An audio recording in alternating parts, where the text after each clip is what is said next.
Hi guys! Welcome back to my channel! So for today's video, ay mag-iimbento tayo ng ulam kasi may tira kaming carbonara sauce. So, hiniwa ko ng carrots and ng baggy beans. Ayan, so makikita nyo, ang bilis ko, no? Kasi isa akong ninja. Oh, ang bilis ko, no? O, diba? Oh, galing ko dyan, diba? Oh, perfect.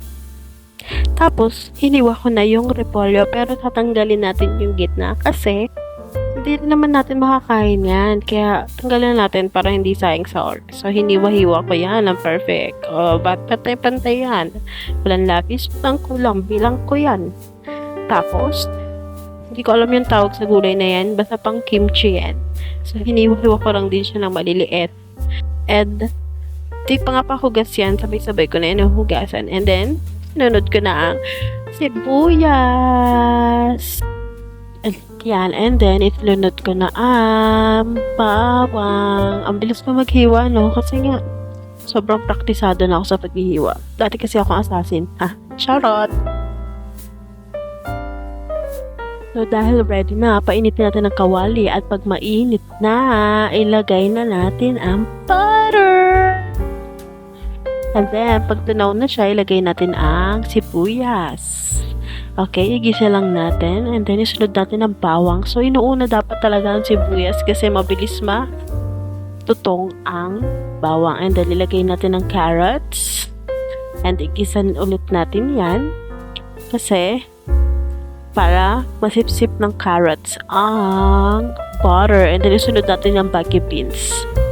So,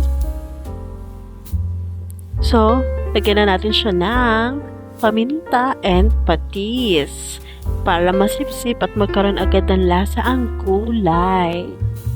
So, ito nga pala guys, ang ginagawa ko, wala po itong halong karne kasi hindi ko makain ng karne yung anak ko. So, ayan, nilagyan ko na nga po siya ng tubig, filtered water yan. And then, ang ating ultimate carbonara sauce left over. O, diba? Nag-carbonara kasi kami kahapon, sayang naman yung sauce. And wala rin yung karne yung carbonara namin. Sauce lang talaga. Kasi hindi nga kumakain ng karne yung anak ko. Gulay lang at putas. So, yan. Simutin lang natin gamit ang tubig. Sayang din yon. And then, haluin lang natin hanggang ma-mix all over the world. And then, lagyan natin na evap. So, masarap talaga tong red na evap, guys. Super. Mahal nga lang talaga siya. Okay naman. Yan, haluin lang natin para ma-mix all over the world again. And then, takpan natin. Pag kumukulo na siya, pwede na nating ilagay ang cheese. Tagahalo ako pala ng cheese para creamy. Kasi mura lang yung cheese dito sa amin. 70 isang tub. So, super yummy pa. Sorry for the noise. So noisy. And then, ayan, pinakulo ko lang siya. Tikman natin kung meron mang kulang. So, habang pinapakulo natin, content trivia lang guys. Wala, diba ang carbonara ay wala talagang white sauce. It's made of egg. So, ayan, nilagay ko na nga pala yung mga gulay. Kaya siyang hili kasi ayaw namin ang malabsak ang gulay. And then, nag-add ako ulit ng paminta and asin kasi walang lasa. Dahil nga nag-add ako ng water kanina, diba?